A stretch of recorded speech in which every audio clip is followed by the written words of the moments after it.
Hello, and welcome to episode 24 of the Triple Takeover Toycast, a fortnightly podcast that is usually dedicated to the Transformers, but tonight converts from a podcast in disguise to a heavily armoured programme with tank treads, pop-out guns, and probably helicopter blades. Before we reveal our spring-loaded rocket launchers, we need to select the Triple Takeover agents best suited to this mission. Working overtime, fighting father time, it's M.A.S.K, writing, photography, and golden Diaclone ball specialist. Podcast codename TFsquareone. Causing miles of mayhem is Sixo, writing, photography, YouTube, and leggings creating specialist. Podcast codename Inner Beast. And I'm Toybox Soapbox, or as the nice lady who cuts my hair calls me, Liam. If you hadn't guessed, then this episode is dedicated to Kenner's incredible toy line from 1985, which not only taught kids that illusion is the ultimate weapon, but that your auntie's Austin Mini Metro could potentially turn into a submarine. It is, of course, M.A.S.K. What's happening in Groove Town, guys? Fantastic. I just wish Sixo could get the significance of how good his intro was. I enjoyed it, honestly. Thank you. I imagine all the references sailed straight over your head. All right, so yeah, it's worth acknowledging, and the guys obviously on the podcast know this, but for the benefit of the audience, I'm not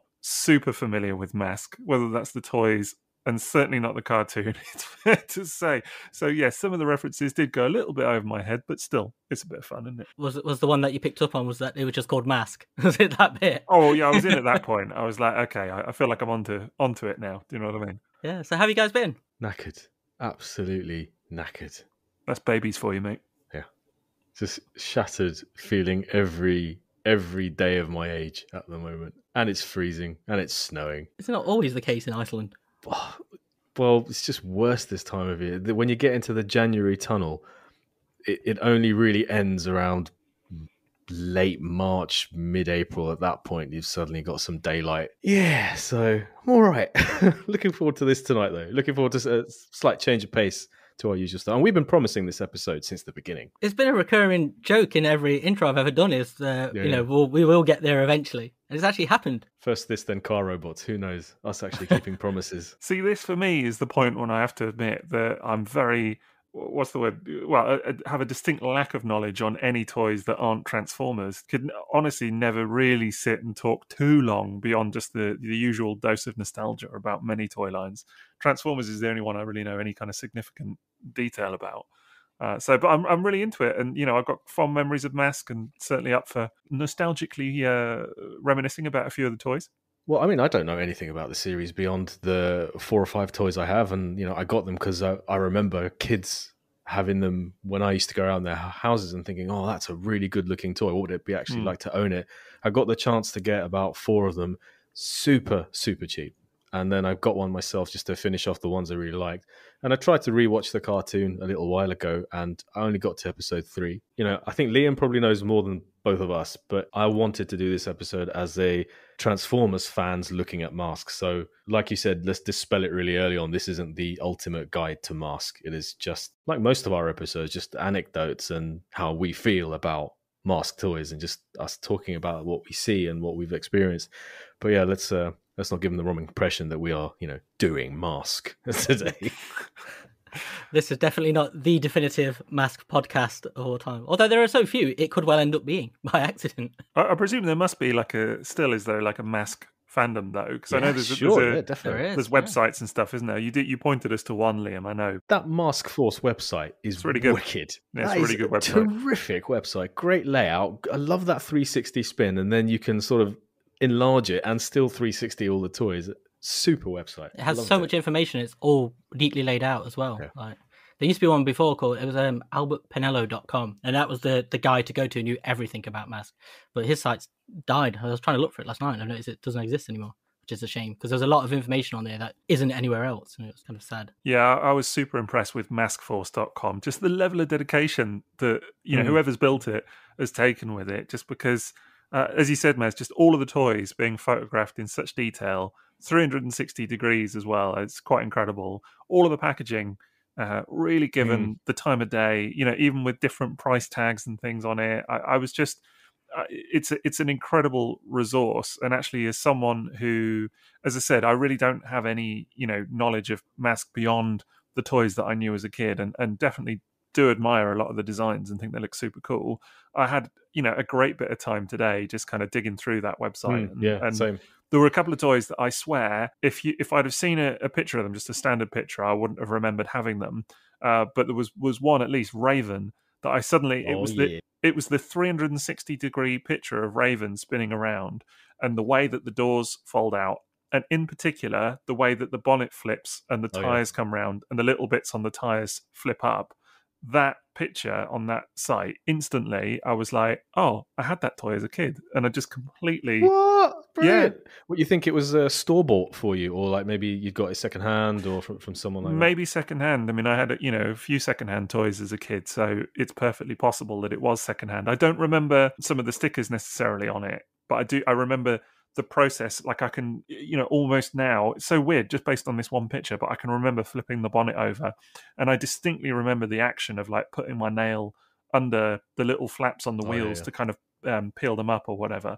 So it's just a really different experience to me, because I guess I'm so used to, like with Transformers, I mean, I think I concluded the other day there are only one, maybe two molds in Transformers, we said, didn't it, that I'd never experienced in Generation 1. So for me to suddenly look at M.A.S.K as a wholly new thing, dead exciting. You're just saying how good a resource that website is. And you obviously think to yourself, well, I wish there was a Transformers page of that level of resource. But then you think, okay, M.A.S.K has like 5 series of toys, but it's such a manageable amount of toys that it kind of, I reckon just going through that website today, it was digestible.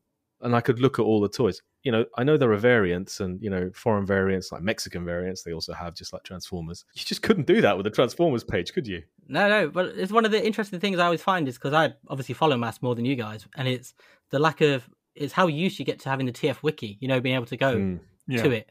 And M.A.S.K doesn't really have an equivalent. Like the wikis that you have for it are very short, very brief, and there's not that level of detail. And so while sometimes I do complain about TF wiki policing my imagination a bit, like in this case, you realize how useful it is and stuff. Basic information for Transformers is almost impossible to find on M.A.S.K. But before we get too into M.A.S.K, we've got some sponsors to talk about, don't we? We do, indeed. Yeah, we got our 2 sponsors, which is pretty exciting. So firstly, we've got tfsource.com, who you can check out for all your Transformers and third-party needs. No M.A.S.K on there, sadly, but I don't think so anyway.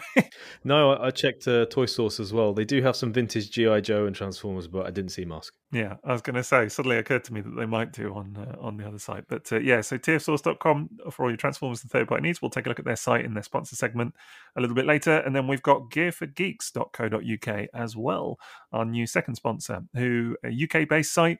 But they do Transformers, but they do lots of other stuff as well. They got a whole ton of secondhand toys, but they also do stuff like clothing and apparel and other bits and bobs as well. Very, very exciting. So check them out, gearforgeeks.co.uk. Now, they do have a secondhand M.A.S.K section. I did wonder. I figured maybe they would, but I didn't want to say that and assume. So maybe we'll take a look at that in the sponsor segment later. We also have a Patreon at patreon.com/triple takeover. And we have, what do we have, Sixo? We have 4 something. Four lovely stages? I can't even remember. 4 stunning sections, something like that. I don't know. Yeah. Along those lines. And everything from supporting us from £1 a month as an apologetic rant to getting episodes early and being able to vote on polls and submit questions in our second and third tiers, and then getting the chance to commission and listen to exclusive minisodes as a Sixo's butler. So check us out on Patreon as well. We'll do a big shout out to our patrons at the end of the episode. And finally, we've got our Redbubble, which you can check out at redbubble.com/people/triple takeover/explore. Very long and winded, but when you get there, well worth it. Tons of merch, t-shirts, leggings, as Liam has already pointed out, mugs, stationery. Yeah, well done, Liam. Yeah, excellent. Loads of stuff on there. Go and check it out. Now watch what M.A.S.K does. We were all kids in the 80s, and as much as we were into Transformers, M.A.S.K was around at the same time. Do you remember much about M.A.S.K? I mean, it's a line of converting vehicles that turn from one vehicle to another, basically, aren't they? So it's very G.I. Joe meets Transformers. That's probably a good way to describe it, actually, isn't it? I was just thinking it's kind of got the human element of G.I. Joe, but the transforming car element of Transformers, just not with robot modes. It's kind of like, I don't know, if the Omnibots didn't have robot modes, but they had little G.I. Joe drivers, isn't it? It's probably sort of getting there. Yeah. There's attack modes, basically. Yeah. I was very aware of M.A.S.K as a kid. I lusted after Rhino, always.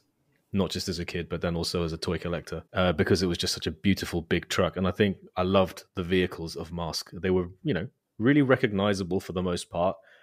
Corvettes, Lamborghinis, Thunderhawk as well, the Rhino, of course. So I always lusted after them, and I remember going to friends' houses and them having M.A.S.K. toys and me playing with them and thinking that they were cool at the time.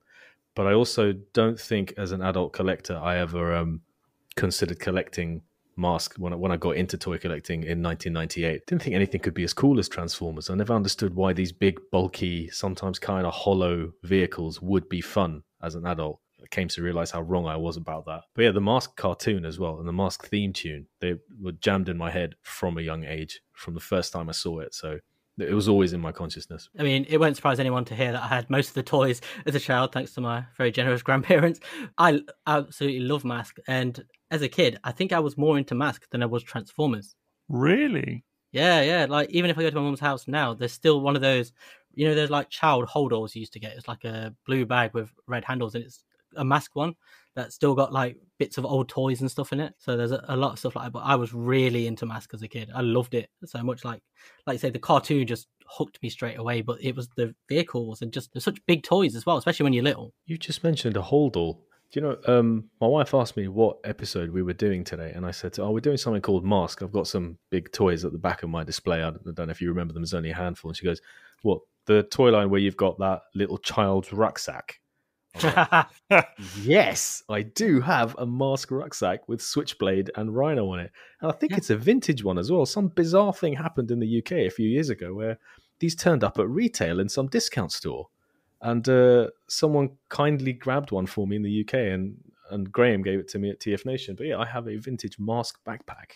Yeah, see, I remember that, and that's the same image that's on my holdall, really old one. And I can't imagine I ever took it to school, but I had a lunchbox, stationery. But M.A.S.K. was everywhere like that, isn't it? I mean, it's often thought of as a flop, but it was actually really successful out the gate for the first two series of toys. So can I just ask an important question here? What is a holdall? It's like a bag with handles, isn't it? Oh, right, okay.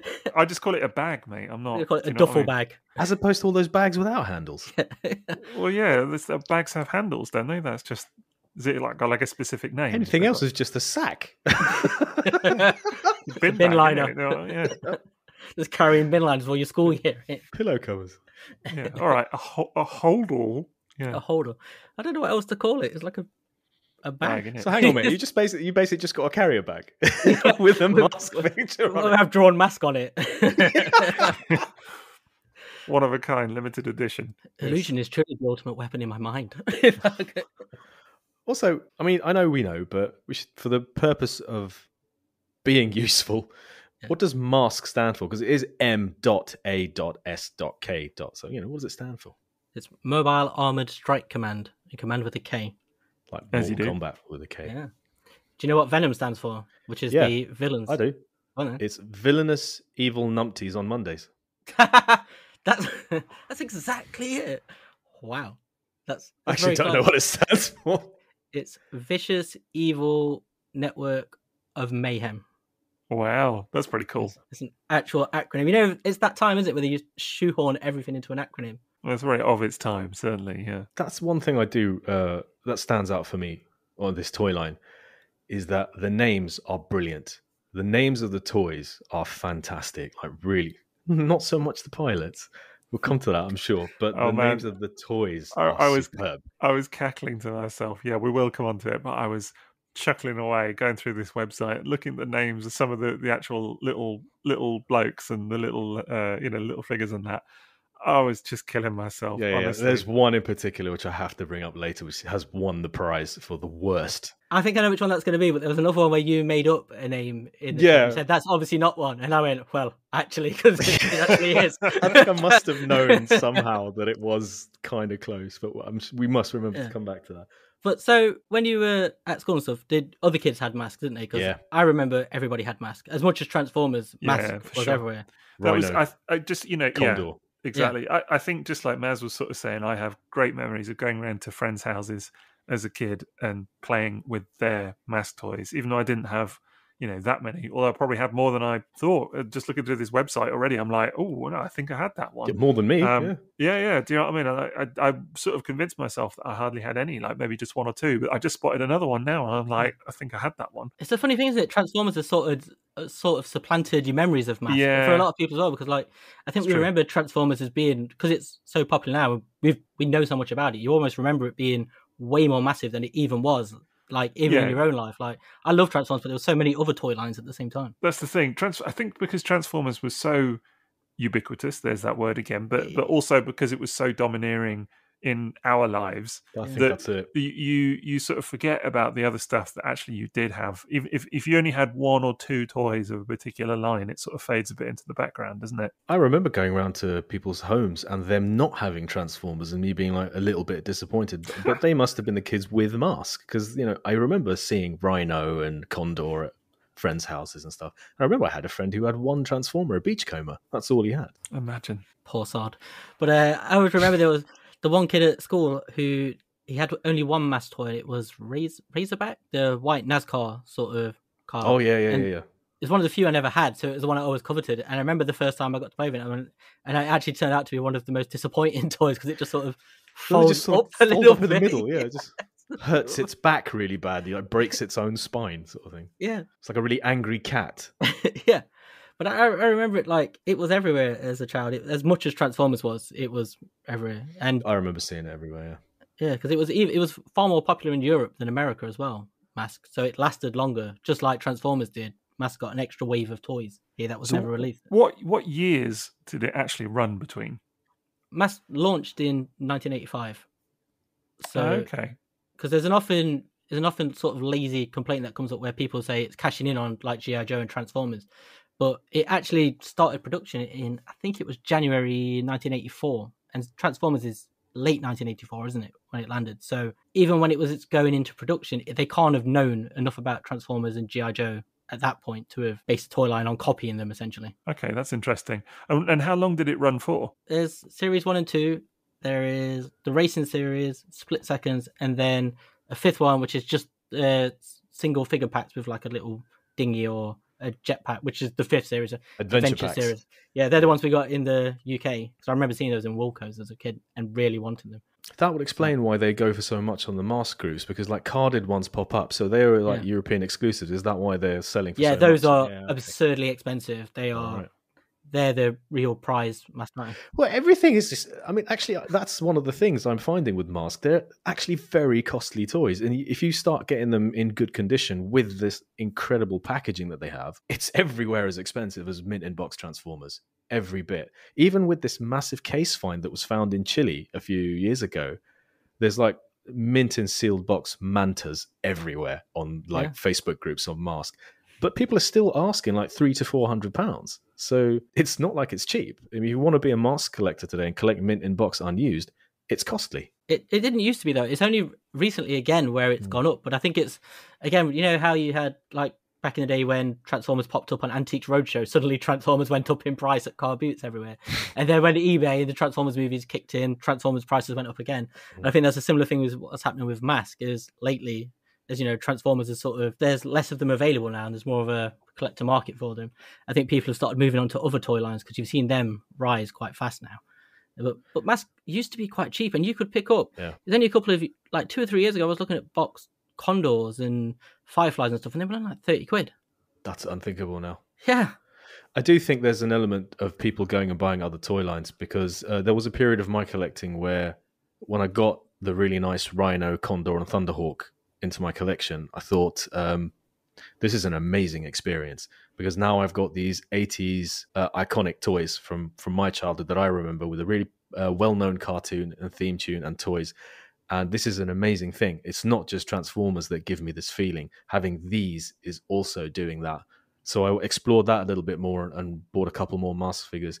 Then I started thinking of, well, maybe I should get really representative toys from other big 80s franchises as well. Maybe that would be a really enjoyable way to take my collecting. I never pursued it beyond Macross, but everything I did in that sort of theme of collecting was massively enjoyable. So I do wonder, because it's not a massively expansive line, and if you're just interested in series 1 and 2, like the cartoon was mostly featuring, you could conceivably complete a M.A.S.K collection in a short amount of time. So maybe that is where the extra demand has come from. I can see the appeal. I got to be honest. I mean, even just looking now at that website today, and to be fair, when you've previously shown off pics and stuff, Maz, and done them, it definitely does, strike a bit of a chord. As limited as my knowledge or whatever is, there is a definite nostalgic value to them. But even beyond that, there's just a recognition of, wow, these are really cool toys. They look great. I mean, in much the same way that for me, there's a bit of a crossover between, let's say, Transformers collecting and like Diaclone, the Diaclone reboot, and that's not something that I have any nostalgic value for because it's a new toy line, or Brave, which I never collected as a kid, but the bits of Brave that I have, not many, but I have a couple, I have really enjoyed because there's the crossover, but there's also the element of these are just fun, cool toys. It's just nice to see those sorts of toys and the design and whatever. I can totally see that with M.A.S.K to the point where, not today, but I could sort of see at some point, it might be fun to get one or two bits. I don't know. I think you'd love it because also we haven't really talked much about the figurines that come with them. I can't remember whether they were intended to be 1/24 scale or whether the toy line had that scale, but I started putting the M.A.S.K figurines I had with the Binaltech toys I've been buying recently, and my goodness, do they go well together. Is that right? Yeah, I mean, fantastically well. Looked like they were made for each other. Nice. I did one picture of Argent Meister in the oversized Prime trailer with the M.A.S.K figures standing around them, and it just looked great. And one the young, is it the young boy who comes with T-Bob? Scott Tracker. Yeah, I had that one as a kid. Right. Yeah, but discovering now he owned the entirety of M.A.S.K. I think he had more M.A.S.K as a kid than I have now as a collector. I remember T-Bob. Either I had it or someone I knew had it, but I remember T-Bob. I don't remember much about it. I just, when you just see a bit of plastic, a little toy, and you're just like, oh no, hang on, that stirs a memory. But I think maybe if I had it, it was probably secondhand because I remember it being. See, I remember getting T-Bob and Scott Tracker from British Home Stores, and I remember going in.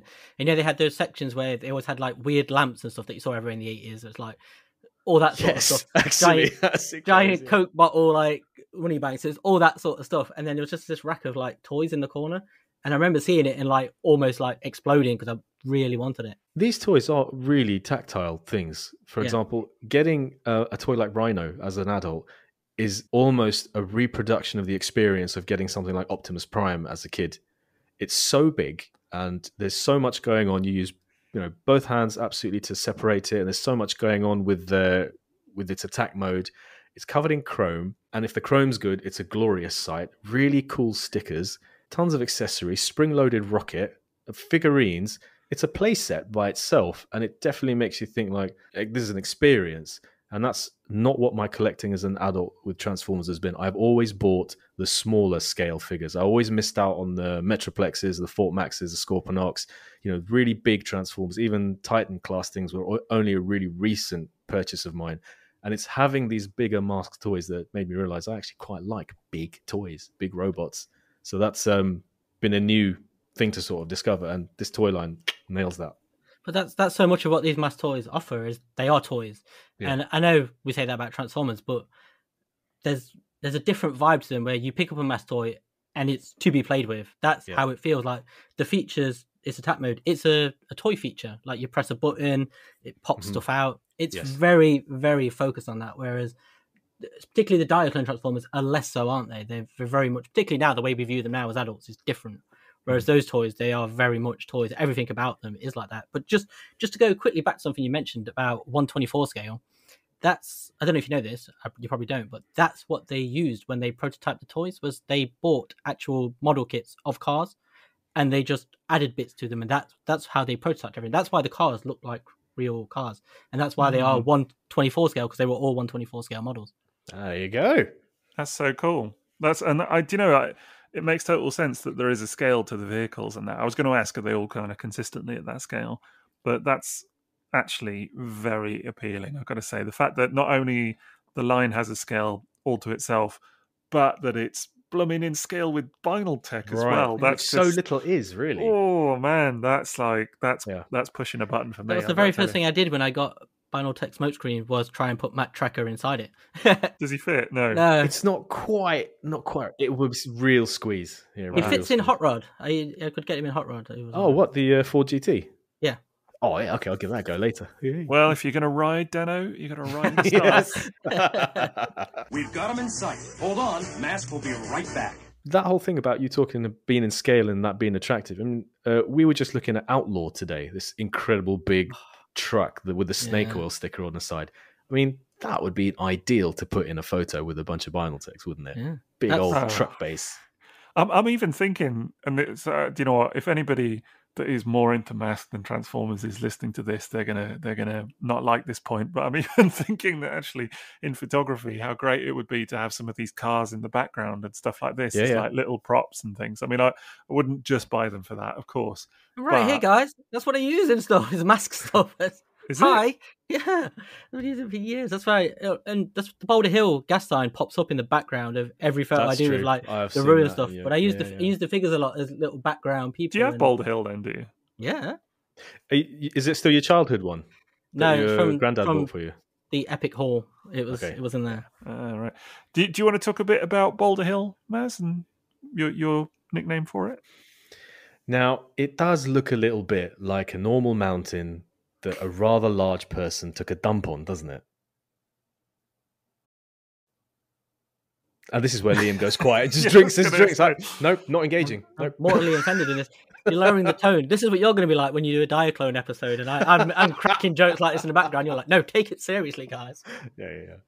Because that hasn't been the theme of the show so far. Take it seriously. Yeah.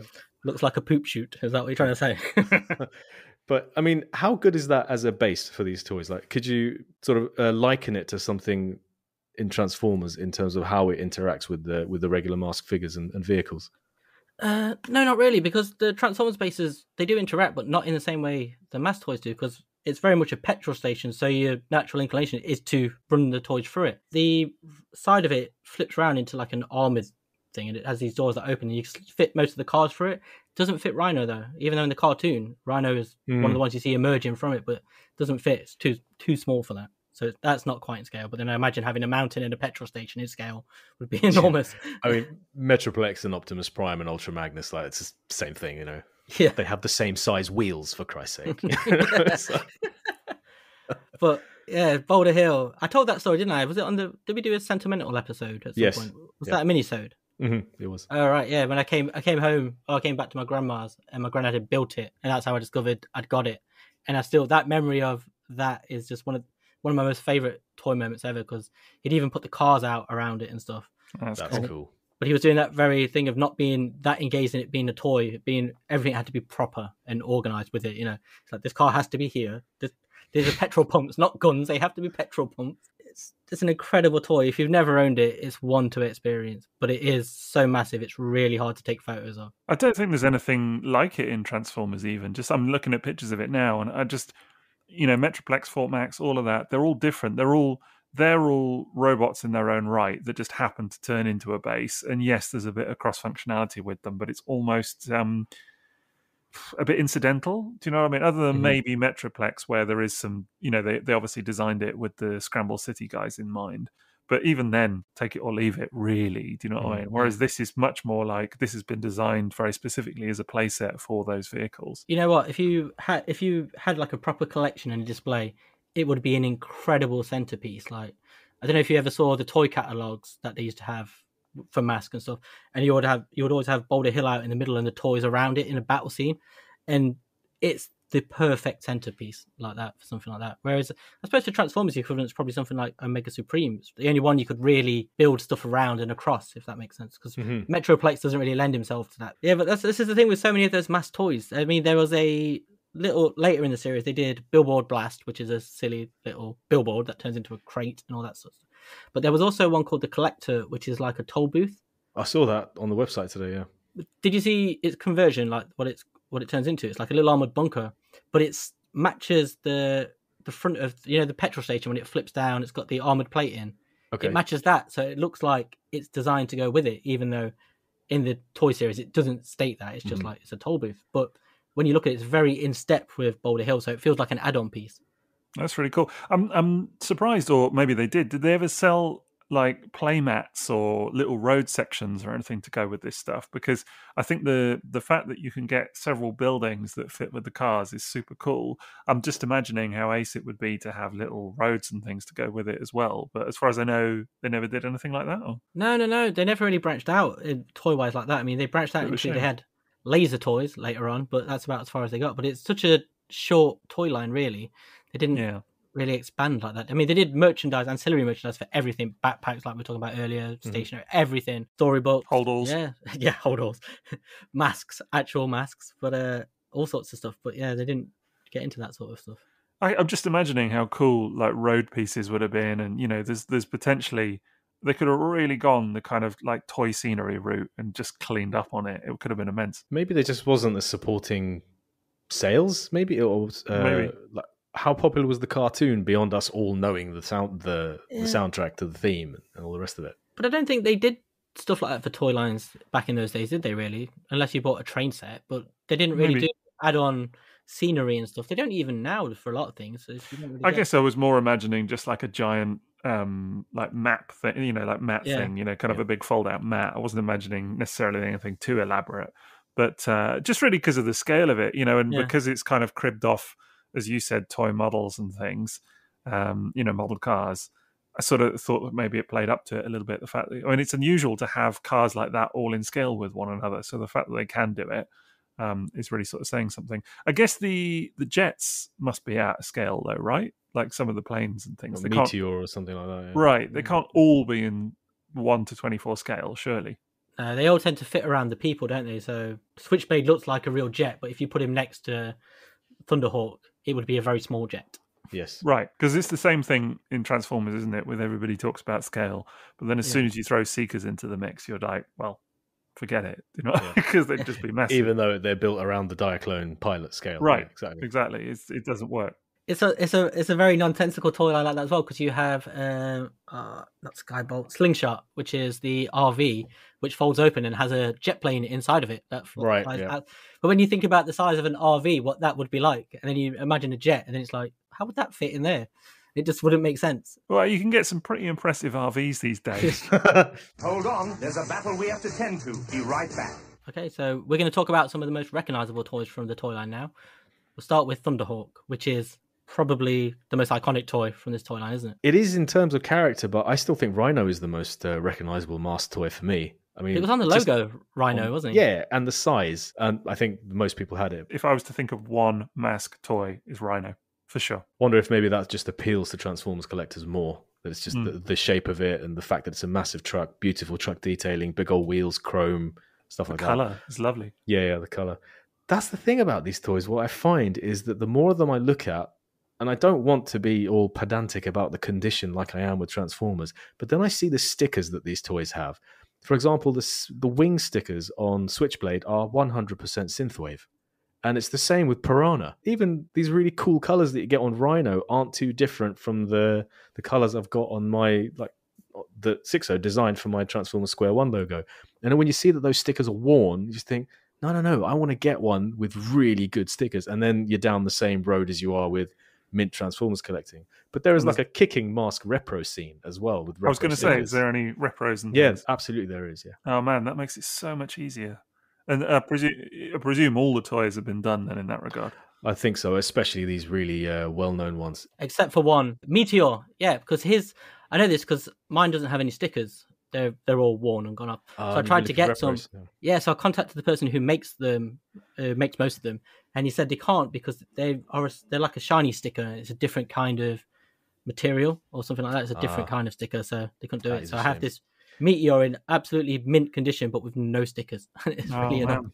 Bummer. But you were talking about Thunderhawk. He has super cool stickers as well. You know, I think it's the one with the lightning bolts on the side, and then also the purple grid pattern stickers on the hood and the spoiler. Yeah. I really like that toy. That is one of those where just having it in car mode, you think, well, there's probably not a lot for me here. I'm a Transformers fan. It doesn't turn into a robot. It's just a car with opening doors. But it's so much more than that in hand. You know, it drops the bomb from underneath. It's a really good looking car. The doors are cool. The missiles are cool. Just the button to activate the spoiler's cool. And knowing that it's the leader as well. it's a really fun toy, and it's a display centerpiece for me, that one. Extremely expensive to find. You know, the little bombs, the smart bombs that go underneath of it. So that's the thing. Has a little seatbelt. Like, yeah, that's super cool. The seatbelt for the driver is excellent. I love that. I love how prominent that is, like in the cartoon, everything, you know, in the media, because he's always flying about, so you can see him with his seatbelt on. Do you know what? You were talking about Scott Tracker. Yeah. And I didn't have a T-Bob.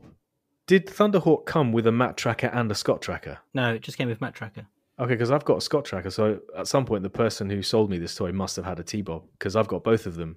And I was going to say that because Scott Tracker kind of fits in to my oversized MP10 trailer command center, and I had that in the photo. He does, because I sometimes put him in the some of the little drones and stuff like that, the Diaclone stuff. He fits in that really neatly, because he's slightly smaller. There's some vehicles that do come with multiple figures, like Rhino. Yeah. Rhino comes with another Matt Tracker. Yeah, with Bruce Sato. Yeah, but he's got the mask, you know, from the logo. That's the actual mask that he's wearing. I can't remember what it's called off the top of my head, but because in the cartoon, it's always Alex Sector and Bruce Sato that always accompany Rhino. Of course, it must be, because this old chap's in his Thunderhawk. All right, Gav, no, it's always doing that. It's always, yeah. Also, he has I was looking at that website today, and the name of the mask is a thing as well, isn't it? So the masks have names, and when he's with Spectrum. Thunderhawk, what a cool name. Thunderhawk, Spectrum leading the mission, all that kind of... It's the MacGuffin mask, though. No, Spectrum's got such supervision, that was it. Tracker's going to lead the mission. Yeah. It's the MacGuffin mask, because it does everything. It's always got a way out. I think its official thing is it's like does something with radio waves, but literally does anything in the show. But they're all like that. All the masks have a power and a name. That's really cool, and so memorable from the cartoon intro when they sit around that table and you know the stuff comes down that just the masks go on all the members. Brilliant, love it. See, that's, I mean, not to get into the cartoon, but that's an iconic scene. But I don't think most people even realize what that is. So you know, there's the energy that comes out into the masks that comes from. It's a stone, but you never see it until it's late in the cartoon. It shows you Matt Tracker's dad, which is basically the same animation model, but with a moustache, and he crashes. And we'll get into this in a bit. You know, the sort of he crashes in a foreign country where the people aren't depicted very well. Let's say that. There's a bit of that, isn't there? Yeah, it's a bit Carbomia. So that's why they have all of these special powers and stuff. Whereas the actual toys also came with mini comics, you know, like Master of the Universe, which tell a completely different story. That they're all engineers and designers stuff, and Mars Mayhem just stole them. That's what that is. But that scene is such a pivotal part of that cartoon, but it's really not touched on until just one brief episode where that power comes from or what that is. But yeah, Thunderhawk, great toy. It is a great toy. It's got Goodyear tires, hasn't it? Like a lot of them have. Did you notice that with a lot of the toys? I didn't. Oh man, that's just pushing that vinyl tech. Yes. Yeah, again, that's incredible. Did you know the vehicles were licensed as well? They're all, most of them, the real ones. But you know, the very first releases of the first series of the toys, they're not licensed. And something happened afterwards. So all the subsequent, when they put them back out on the market again, they all had to have like the names of what cars they are and the Goodyear and stuff like that.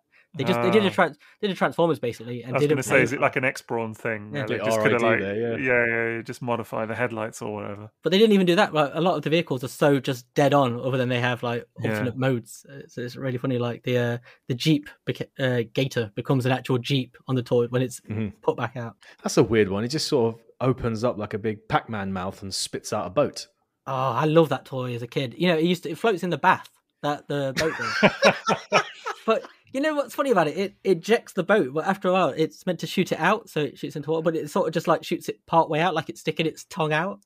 But it comes with a barrel, a bouncing bomb that sticks on it, and the boat has like a little slot for. Is that the chrome bomb in the back of the boat? The really silver one, yeah. It's like a machine gun, but it comes with is it Buddy Hawk? Oh no, it's Dusty Hayes. I think it goes with Dusty Hayes. I'm just looking at the site. It says Dusty Powder Keg Hayes. Yeah. Amazing. These names, man, honestly. It's the same, but it's very much of that time though, like the military theme. They've all got code names. Everything's got a code name. The car, the mask, the character. But the code names for the actual characters are the ones that aren't used like barely anywhere other than the toys. The one thing I was going to say about Gator, is that's strange to me. Just talking, on the back of Thunderhawk, is that in that series 1 of toys, there are 3 toys that are orange, or kind of red or orange. As well, right? Yeah, exactly. And that, I don't know, like, it's not bad at all, but it's just surprising to me, given that, Transformers, I guess, really leaned into this notion of like, okay, so that guy's blue, this guy's red, that guy's orange, this, you know what I mean? They kind of did mix it up a little bit, green, whatever. Even though when there was a lot of red toys still, but maybe it's just the fact that it's such a small line of toys that the fact that 3 of them are red is just sort of stood out to me a bit. That was all. Not red, but orange. And Firecracker and Gator don't look massively different as vehicles, Right. either. So I can just picture it like this wave of toys on a toy aisle or whatever. Boulder Hill is automatically going to be out for a lot of parents. Rhino is huge. It's going to be out for a lot of parents. So then you're left with like the sort of small to medium ones.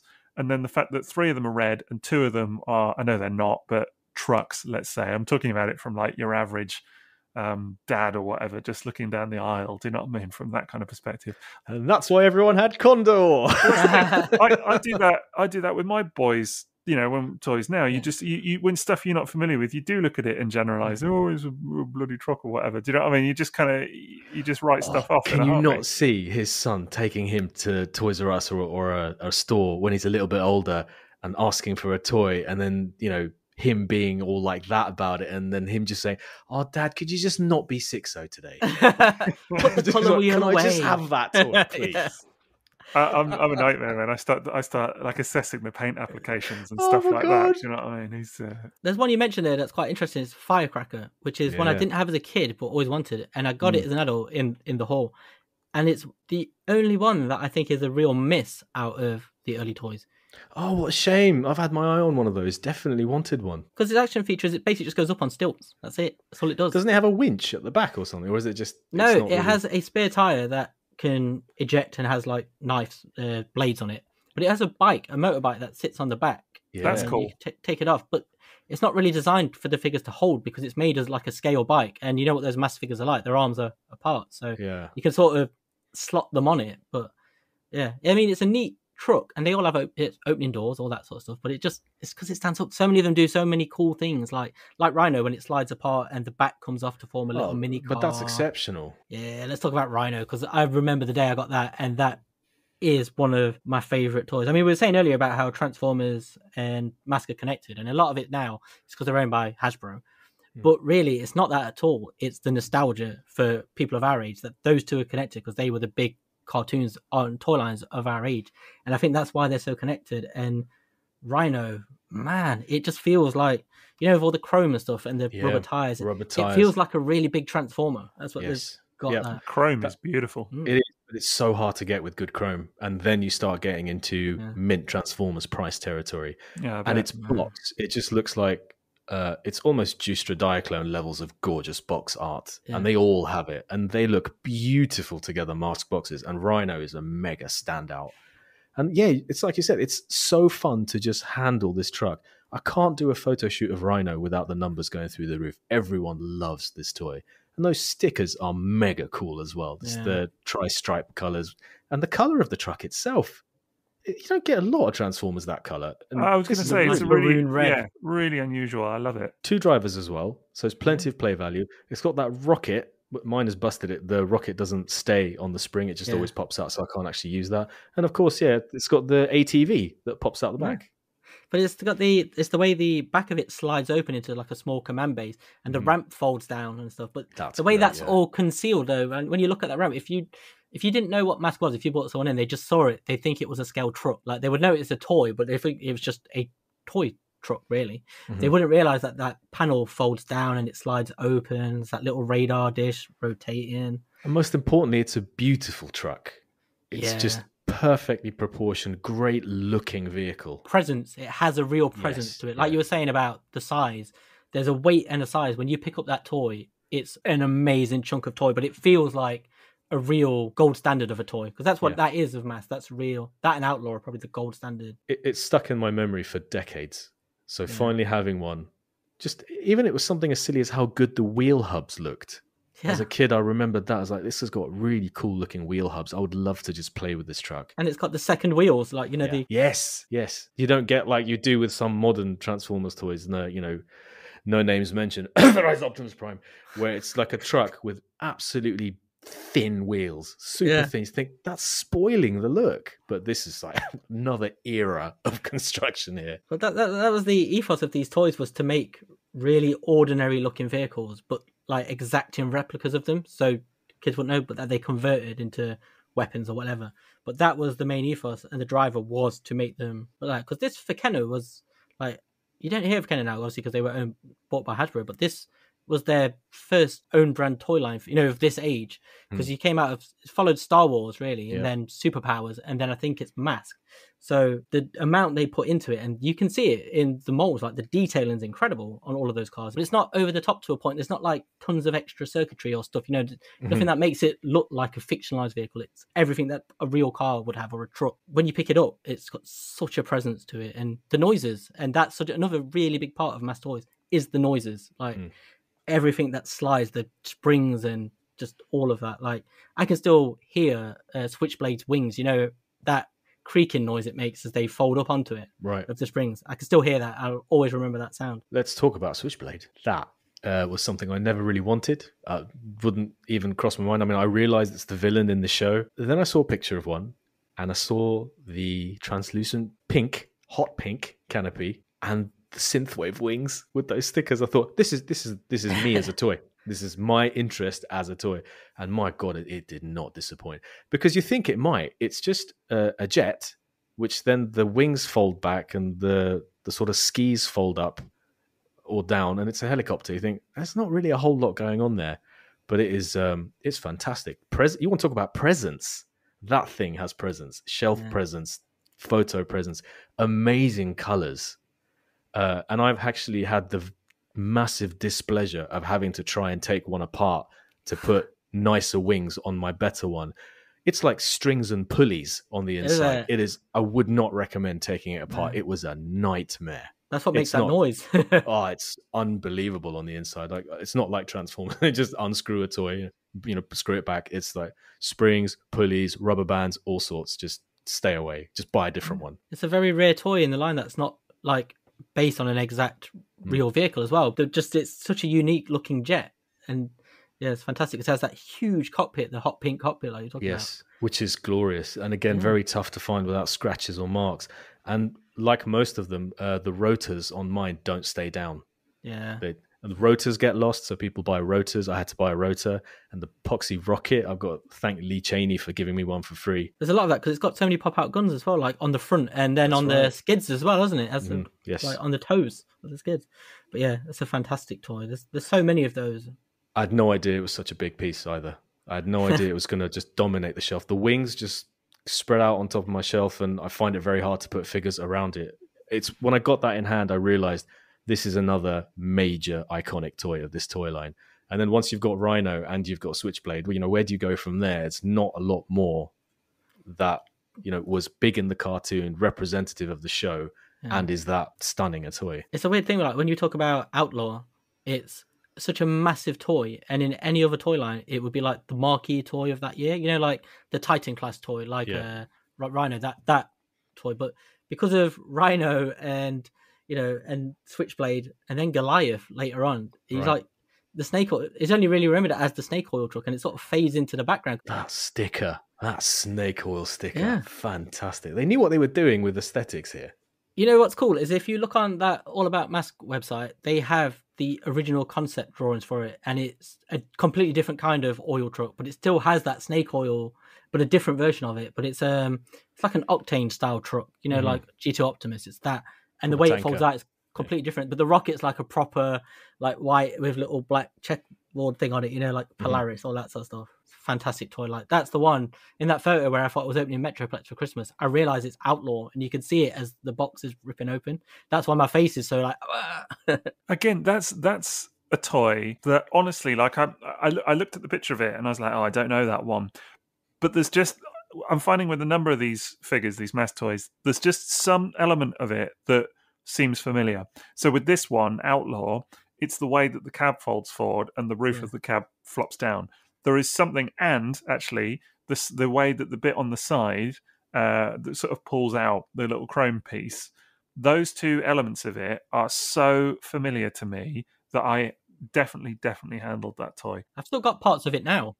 Really random little bits of it, but not the truck. But it's funny because I was sitting here thinking, I don't know anything about M.A.S.K really, and the more and more I look at pictures of them, the more I'm like, I must have known someone. When we were talking about Firecracker, the little wheel on the back that fires off and little blades come out of it, I swear I've seen that in hand. Absolutely convinced. So I bet you have. I mean, I imagine loads of kids had these toys at the time. Right.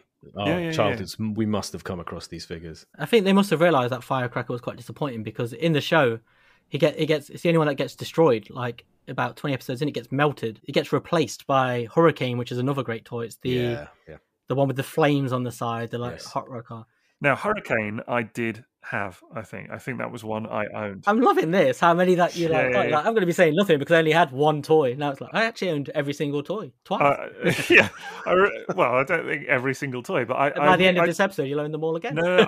So I've jotted down a list of the toys that I'm fairly convinced I had, and it's 4. All right, go on, let's hear it. Well, and T-Bob. Okay. And T-Bob. So I think I had Hurricane. So that blue car, that looks immense, and that's definitely the way that it pops up with the wheels. Convinced I had it, absolutely convinced. Hard to forget, right? Yeah, very hard to forget. So Raven, as I said, is another one which I mentioned earlier, just because of the way that the bonnet folds over, and that absolutely convinced I had it. Maybe secondhand, but definitely had it. And then I think Jackhammer, which again, there's just something about it. I think I probably had it, but again, it could be one that maybe a mate had or something. I don't know. And the other one is Iguana. It's another classic. See, I still have most of these now, but like with Hurricane, that toy is something of its own. Like it's just the way it's done. It's that very retro 50s style car, isn't it? Right. With, flames and stuff. But yeah, in the cartoon, when Firecracker gets destroyed, it's replaced by that. But the interesting thing there is, in the intro to M.A.S.K, from the very start, you see Hondo McClane, who's the pilot. He's in the Firecracker, not the Hurricane suit, but in the colours he has it when he's in Firecracker. And it's Hurricane that's in the intro. So it's weird that it was there from the start in the cartoon, but doesn't actually appear till halfway through the series. That's very Hauler in episode 1 of Transformers, isn't it? Yeah. But I mean, that's, like we always talk about, like in Transformers, there are these weird little quirks like that where people make up characters, or they'll say, like, this thing appeared even though it didn't exist until later. That's this version's equivalent, this M.A.S.K's equivalent to it is how that toy's there despite not showing up till halfway through and being in a later series of toys. M.A.S.K will be right back, and so will Venom. Now, speaking of toys that other kids had that I remember, Condor is right up there. I mean, how unforgettable this bright green motorcycle that turns into a little one-dude helicopter. Super memorable toy. That's the ubiquitous M.A.S.K right. toy. That's the Bumblebee of... That's one that everybody had. I suppose it's kind of the cheaper one to buy as well. So I was going to say, it looks kind of small and entry level. But it's great. It's such a good looking figure, and it's so green. It's really cool on the shelf. But it's the contrast of his suit as well with Brad Turner's suit. It's that bright yellow and purple. And he's got the sunglasses on underneath his helmet, which is always a cool touch. I'd forgotten about that. But he's the one in the cartoon, whenever it beeped him, he's a rock musician, so he's always playing in a concert, in front of thousands of fans, and his watch goes off, so he just chucks the guitar, and they carry on playing, then they turn to him, and they realise he's not there, so the song stops. And the thing is, it's actually quite an ingenious thing, isn't it? Because the way the bottom of the bike folds away, and the whole rotor assembly comes up behind, and the way the rotor blades then just fold down and to the side, it's immensely satisfying to fold those rotor blades to the side of the bike, isn't it? They just clip onto those little pegs. Again, it's that creaking noise of the spring that goes with it as well. There's something about that. And the little gun that slides out the front that's really small. But my favourite touch is the wheel on the back, that turns into the prop. Yeah. Because it's once it does it, you're like, oh course, that just makes so much sense. And it doesn't look as stupid as you would think a wheel on a prop. Take note, Springer. Yeah. It's basically a better Springer. It's actually got a legitimate vehicle mode and a proper chopper mode without the hands sticking out the side. All it's missing is a dumpy robot with bad stickers. I'm sure if you just stood him up and put stickers on him, he'd still be better than Springer. You like this though. His mask, I can't remember what it's called, but it generates holograms. So he's very much in the style of Mirage. That's basically all it does. And again, brilliant name, Condor. I mean, these toys had great names. Yeah, all of them. Like Jackhammer. What a fantastic name. And Piranha. Yes, Piranha, yeah. That's a toy I haven't owned yet. And again, it's another really iconic Season 1 M.A.S.K toy. And it's got those really excellent sort of typical 80s rainbow synthy stickers. And I can't find one with great stickers and an excellent purple windshield which hasn't been scratched. Because that's a toy I'd love to buy. Yeah, like on mine, the connection between the bike and the sidecar now is so loose. I went to pick it up the other day and it just literally just comes apart without any kind of force or friction there. It made sidecars cool. Yeah. Turned into a submarine. If you've ever watched On the Buses, sidecars aren't cool, but this one is. It's one of the things I always loved about it, man. Like, because that's Sly Rax. Do you remember Sly Rax? Yeah, Sly Rax. Another one with. But his sunglasses. mask is called Stiletto, isn't it? Which is then confusing because there's a Stiletto toy later on in Split Seconds. It just shoots little daggers out, though. That's all it does. Is it shoots little daggers. But it's always the idea that he's driving around this bike, waiting for the very specific occasion when a submarine is needed. Really, like, is that what the sidecar does? It becomes the it shoots out. It like ejects into like a small submersible. Like Did you take that one into the bath as well? I was just going to ask. I did. There was a. I don't recommend that. That was not designed. Is that why the stickers are so bad on all of them? This was just last week. Yeah. On mine, the stickers are like on the front, and they're unfortunately upside down. So I need to get some replacements because I've tried to peel them off, but I don't want to take them off because I don't want to damage them because they're vintage. But at the same time, they look stupid because they're upside down. Actually, the ones on my Rhino were the wrong way around as well. But it doesn't matter. Yeah, it's so good looking. It was only when I saw the photos I realized, these are obviously like that's been put on upside down. It's completely wrong, but it just doesn't matter with some of these toys. When I bought my Rhino replacement stickers, they came and I noticed that one of the stickers is the wrong way around. And so I had to email the guy and say, you do realize that this is incorrect. And he was like mortified. He's like, no one's ever flagged it. And I was like, it's clearly wrong. So he fixed it and replaced it. Oh, you're that guy in the M.A.S.K community then. I am. Yeah. To be fair, it happens all the time with Transformers, doesn't it? That you see stickers the wrong way around and whatever, and it doesn't really matter. If it looks good, it looks good. It's fine. Oh, does it not matter, Sixo? I don't think so. Some people go to great lengths. Level? Yeah, well, some people go to great lengths, and other people just wait for someone else to write a blog post about it and copy what they do, and it's all good, isn't it? Come on, T-Bob. M.A.S.K will be right back. I asked on social media last year, I wanted to add to my M.A.S.K collection, and I said, I've got these mega iconic ones, and I just want one more that is of similar gravity in the series and is a great toy. And a lot of people suggested Jackhammer. And I looked at the toy online and I just thought, that doesn't appeal, because it's like, it's a mostly monochromatic 4x4. It's got some nice chrome on it, but then just like the back sort of pops out and rotates. There wasn't anything that I saw on it. So you got to tell me what's so good about it. Oh, man. So it has the slide up thing, like the shield that goes over the windscreen. But on its own, it's just a wicked car. But when the front bumper pops down, it's got two machine guns. And as you roll it, they do that. They move backwards and forward. And it makes a clicking noise. A bit like Road Grabber. Yeah, but it makes like a clicking noise, like a machine gun firing mechanism. Bit like Road Grabber. Yeah. There we go. It's exactly like that. But mine's missing the little gun, and when I had my original one for decades, I would always find the little gun, even long after Jackhammer had gone. Now I can't get the gun because it's so expensive to pick up. Well, you've not really sold it to me. It just sounds like a monochromatic Road Grabber, and I've got a Road Grabber which is purple and pink and blue, and it's great. You know what's funny about it though is it's one of those where like a lot of them you want them in the attack modes, they're cool, but with that toy it's always the SUV because there's just something about it. Again, it's got the purple Same stickers. with Rhino. And actually, I'm joking about Road Grabber. I have my Road Grabber displayed with my M.A.S.K toys. Because that's where it feels like it belongs. Right next to Switchblade. Same kind of colours, same translucent pink, and with the attack modes, yeah. So how funny, I have my Road Grabber displayed with all my Pretenders. And they're lacking hats. Just back to Hurricane, along with Stinger, they also appeared in Transformers. They are toys that have crossed over. Micromasters, Micromasters, yeah. Yeah, those are great. We need more of that. I can't fathom how we haven't haven't had had Rhino. Rhino. Because remember, the news leaked out of Hasbro. Micromasters are dead. Yeah. Yep. We're never going to get a Rhino Ironworks. Never. I got to tell you, I know it's off topic a bit, but how can Hasbro not figure out Micromasters again? I mean, like, do you know what I mean? It's just spat at my monitor. It's right there. Do you know what I mean? How'd you ruin a Micromaster? It's the simplest little things. Just did like the original concept, the 1989, 1990 toys. Just do that again. It's easy. But what did you say? What they Like, did Fans though, wasn't Hobby it? messed it up as well. They tried to overcomplicate this tiny Nobody little can do it. micron. Not even Hasbro. Nobody can do it as well as the original toys. And it just boggles my mind a little bit. I mean, those original toys are so good. But just, you know, the fact that they're now, like, they've got to the stage where they're like, can't do it. They're dead. Sod it. Do you know what I mean? Like, wow. I still can't fathom why they were only releasing 2 members from each team as well. I know.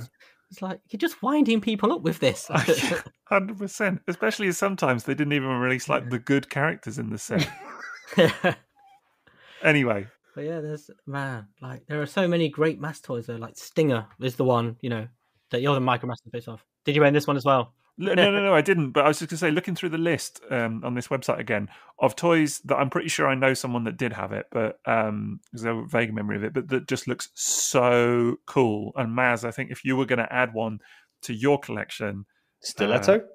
No, man. Oh, I want to talk about Stiletto later. Yeah, no, I know you do, but I was going to say Buzzard. Buzzard. Oh, the F1 car. Yeah. Oh, yeah. Is that the one that splits in two? Yeah, and it's like, it splits in two. That's really good looking. I would have thought that totally appealed to you because it's Formula One.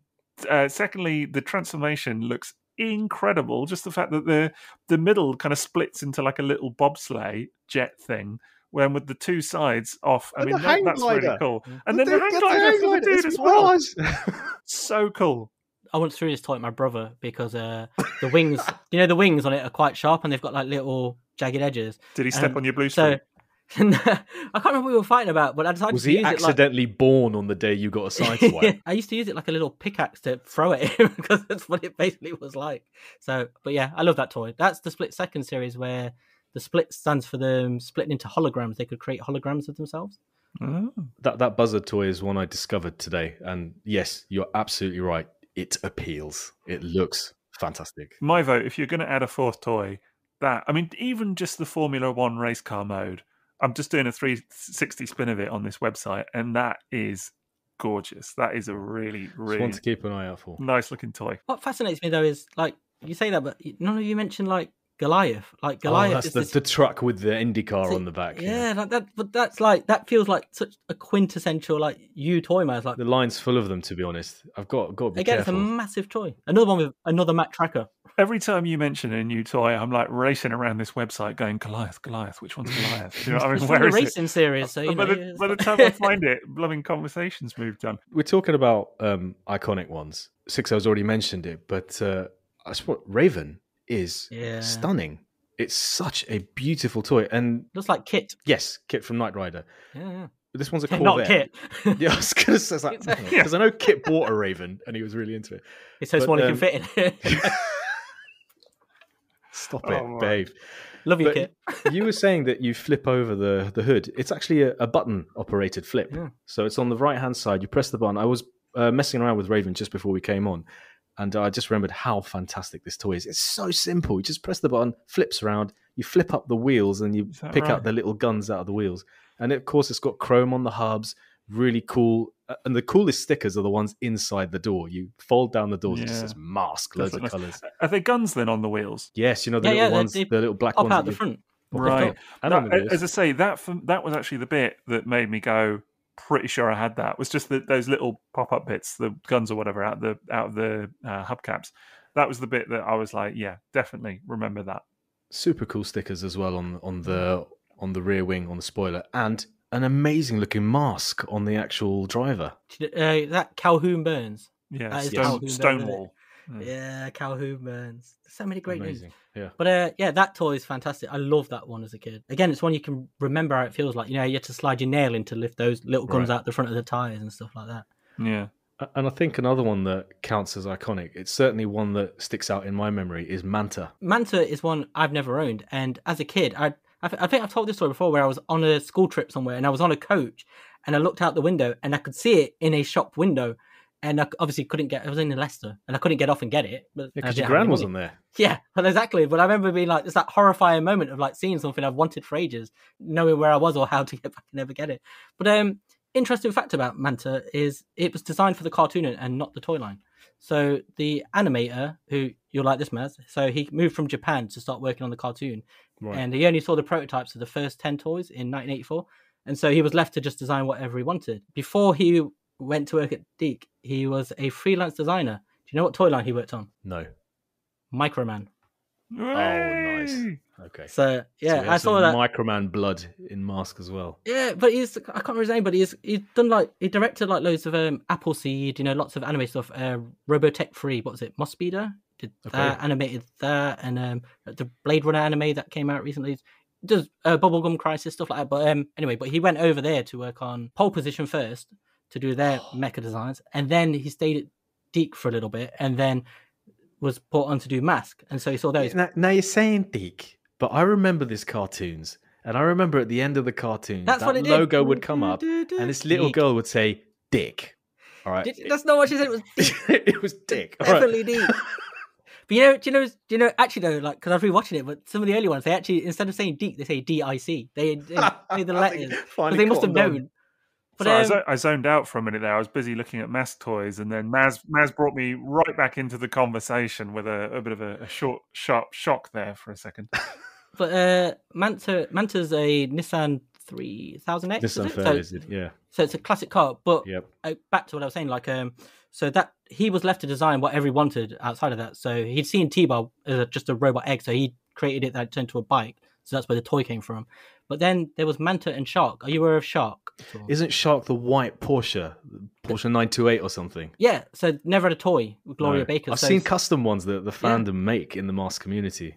So Stiletto comes with Gloria Baker, who was the pilot of that, because she's in the intro, she's in all the episodes, the early episodes with Shark. And for years it was a myth, like no one understood, like was there plans to make it or something? But so he designed that Shark and Manta as just things to put in the show.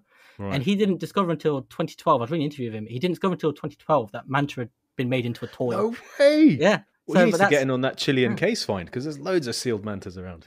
So that's how he had it. Those two toys were never designed to have toys, if that makes sense. And then it was only later that Manta got one, and Shark was. This is why we need a reissue M.A.S.K line, because they need to do that Shark Porsche 928 in white. I know it looks incredible. There. Yeah, that's peak M.A.S.K. Because some of the customs look incredible, but they can't replicate the actual transformation of it. So, but yeah, that's where that comes from. So that guy then that's went so off cool. and did all sorts. But yeah, it was the Microman thing. I saw that. I was like, oh my god, Maz is gonna love this. But I've got to have a Manta. It's a beautiful car. It's an iconic 80s car. It's a fantastic color, really fantastic color. It's Vanessa Warfield is the driver, isn't it?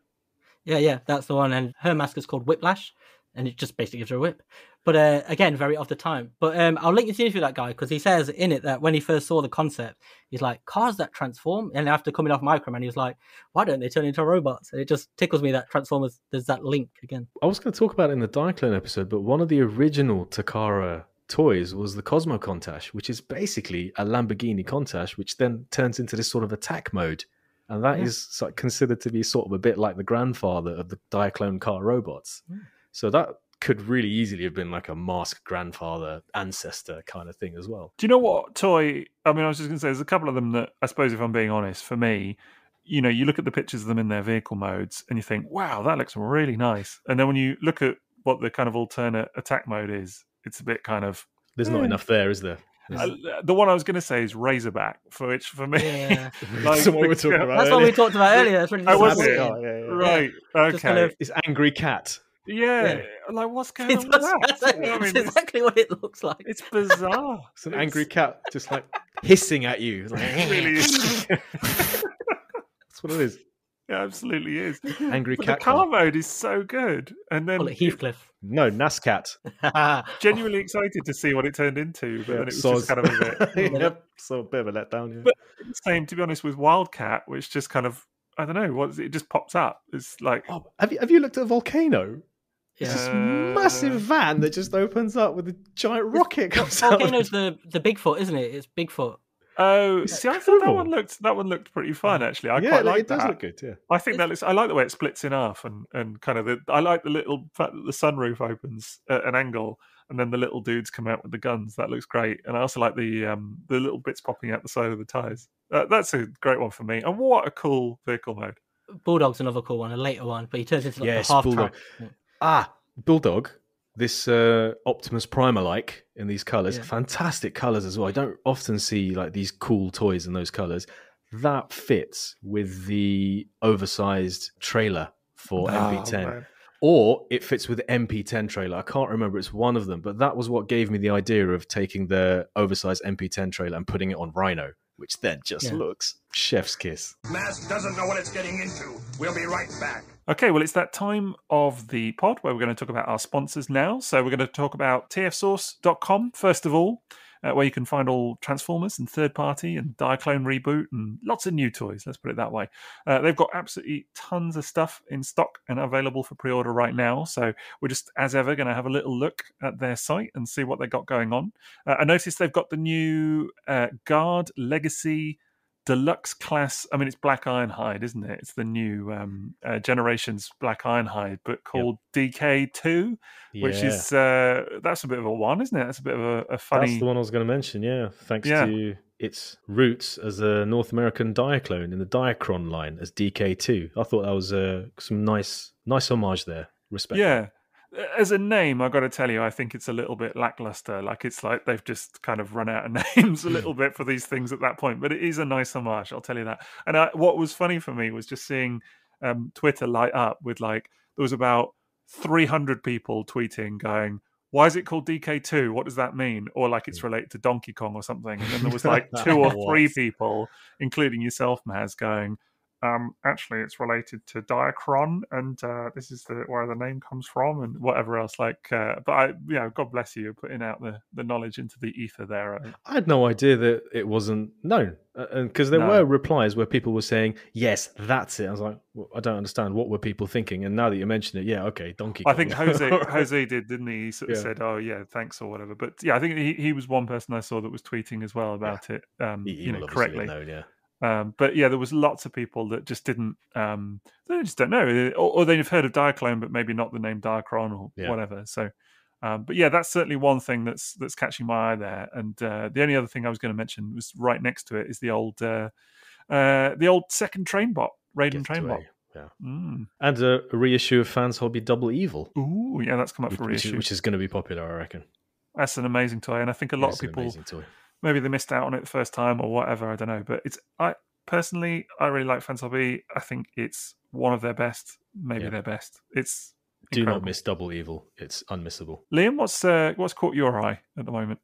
For me, it's that Studio Series 86 Perceptor. Although, also on here, they've got a SH Figure Arts 1989 Batman, which I constantly come back to looking at. You know, the Michael Keaton Batman? They have that. Right, yeah. The best Batman.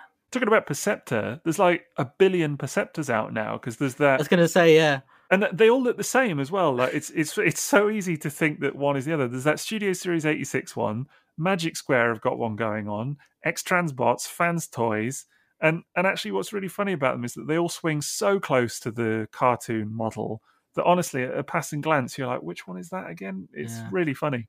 And they have got as well. Have you seen that? Talking about X-Transbots, they've got that. Bulkhead that they've done.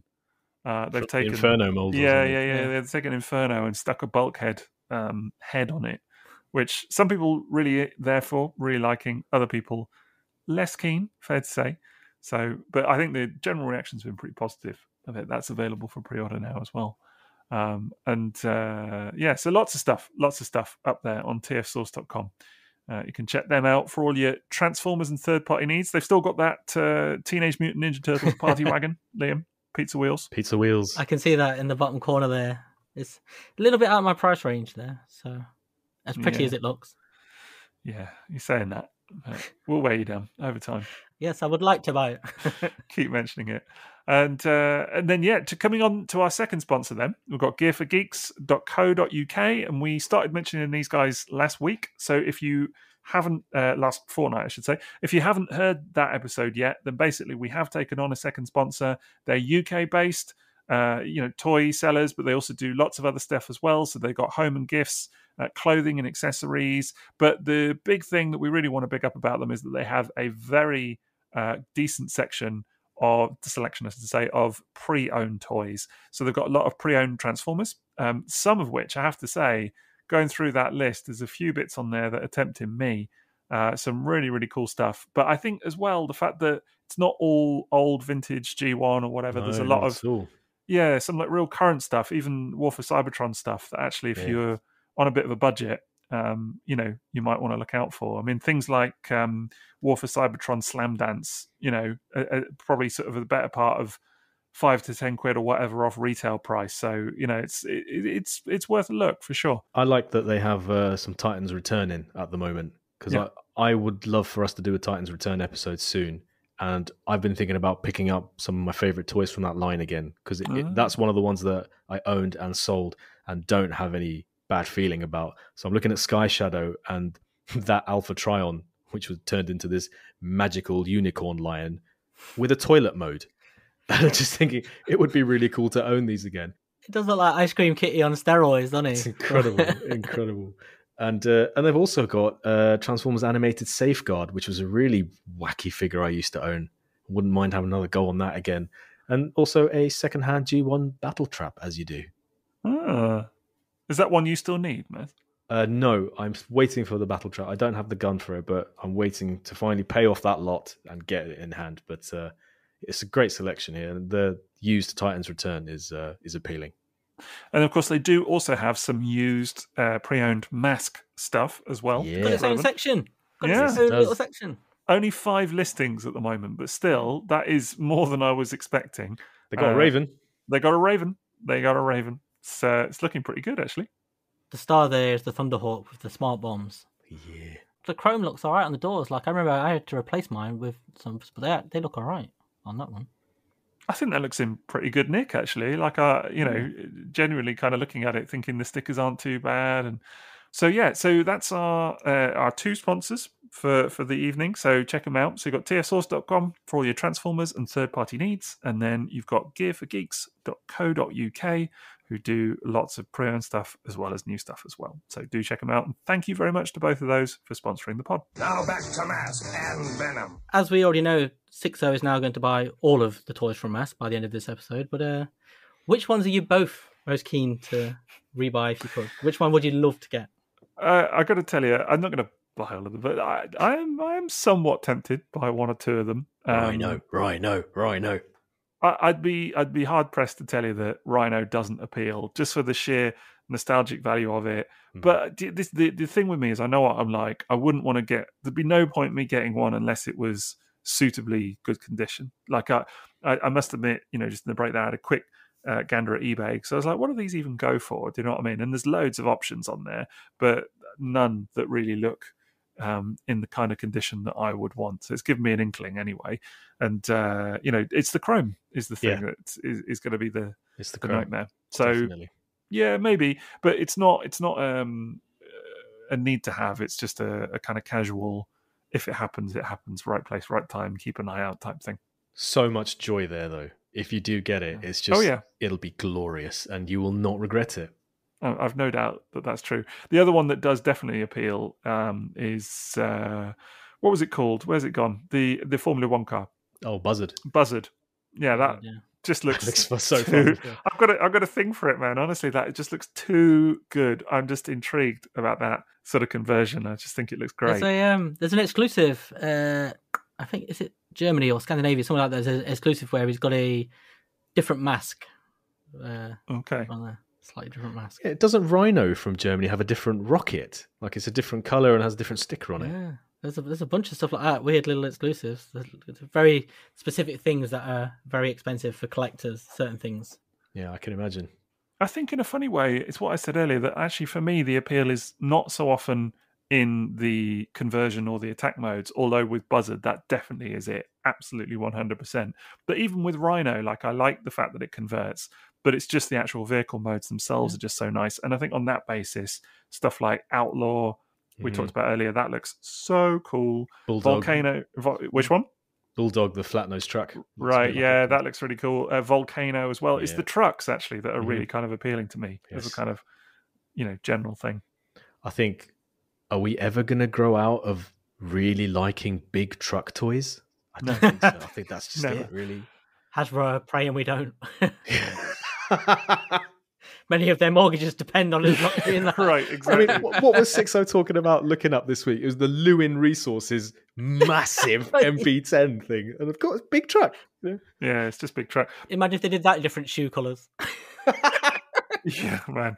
We were sort of starved for them a little bit in Transformers, weren't we? Because we had the obvious ones like Optimus, Motormaster, but there weren't that many, actually. Like, there was tons of cars, but not loads of trucks. And I don't know, just seeing this line here where it's like, oh, another massive truck. It's like, great, bring it on, brilliant. For me, it's Stiletto.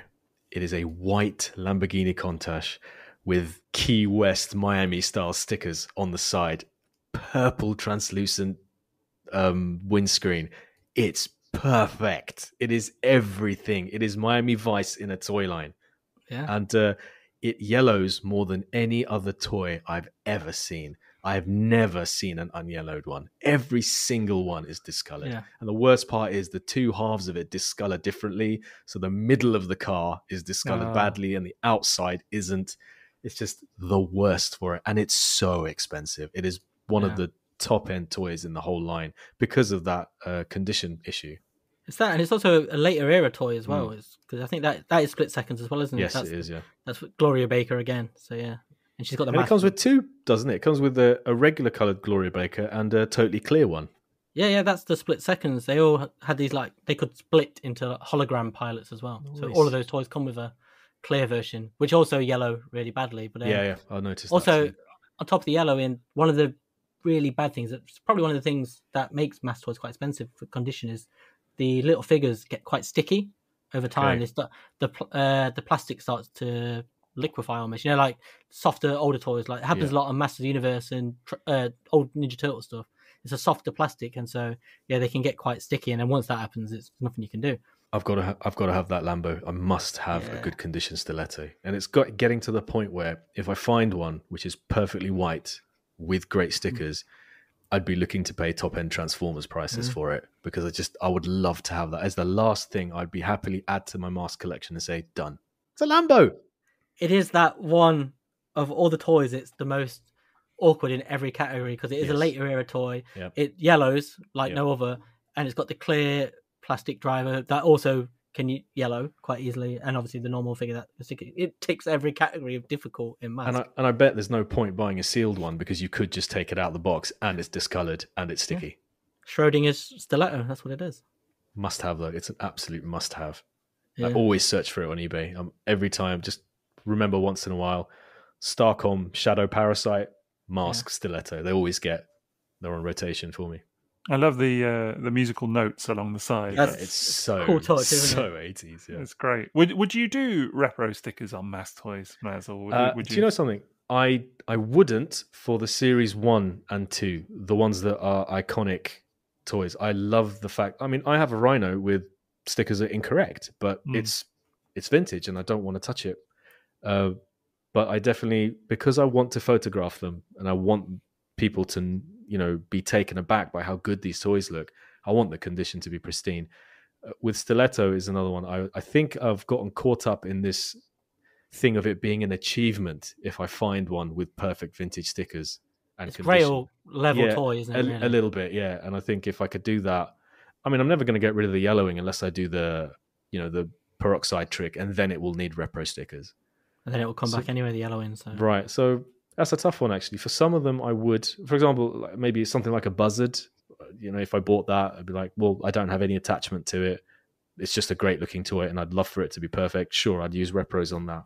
But not like Switchblade, I was determined to find with good stickers, and I was lucky in the end. The repro stickers are all pretty good as well. Oh, they look great, yeah. Yeah, some of them as well, because some of the stock on some M.A.S.K toys, it has that matte quality, so they're really crap anyway, so they rip very easy. Are there any other toys you'd quite fancy other than stiletto, or is it just stiletto that's the... Piranha. I would love a good Piranha. And I was actually quite into the idea of getting Firecracker, but... Turned you off on it? Put me off a little, yeah. It gets melted in the cartoon, so that's what it deserves. Manta is another one I want to get, definitely. Yeah, that would be mine, because it's the one I've not had. I've had nearly all of them. And Manta is the one, because it's the one I really wanted as a kid, because it's a flying car that's purple. Mm-hmm. But again, that one suffers badly from yellowing, so that's always... Yeah, it just discolors to a discoloration, darker purple, yeah, so it's... And sometimes you can't tell, because it can be quite even, so you can't tell it's discolored. You might think it's just a darker photo. And it's difficult, but I've always wanted to own that.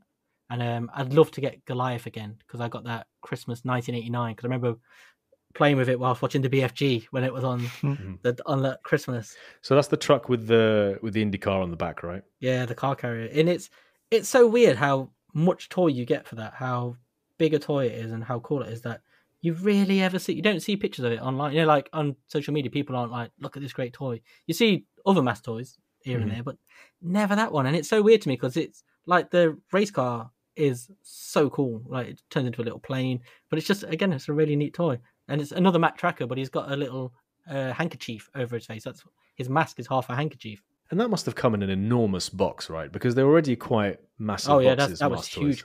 Because that's a huge. It's basically like an ultra magnet that can carry over cars, so it's enormous. Hang on a minute. What? Sorry, just to bring it up, but I'm just looking at that Goliath toy on this site, and of course it lists all the drivers and everything. That's what we're talking about. That one. Don't worry, he's coming up. What on earth is going on with that, man? What is Nevada Chief Rushmore about?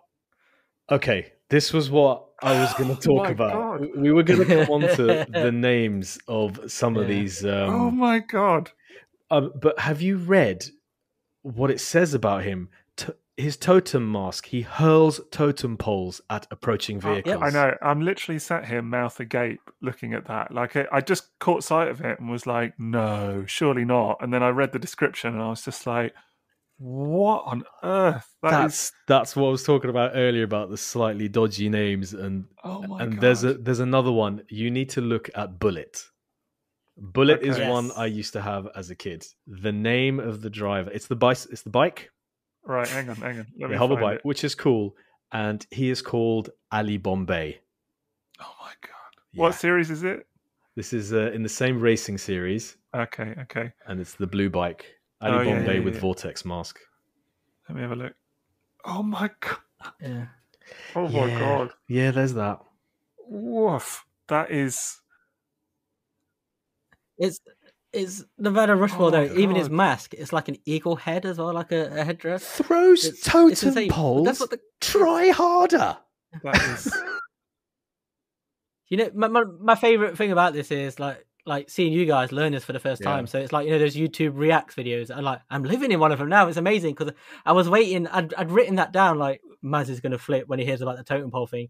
And then when you said it earlier, you mentioned like he can only be talking about that one. I knew. I'm not even kidding, man. When I saw that toy, I just like a little cold chill just ran across my head almost. It was just like, oh my God, what is that? And it's the same with Ali Bombay, as you say. That is just... I had that as a kid. I have Bullet at home, and I've just now learnt the name of the driver. Oh my God.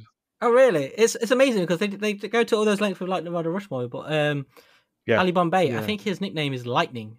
It's just like, you know, there's all these like racial stereotypes, and suddenly he just gets this nickname. And it suddenly feels weird that he didn't get a racially stereotyped name. Well, I think it's bad enough that with my ethnicity, the only bloody mask toy I had as a kid was Ali Bombay. It's bad enough, isn't it? There you go. I didn't choose it, by the way. It was a gift.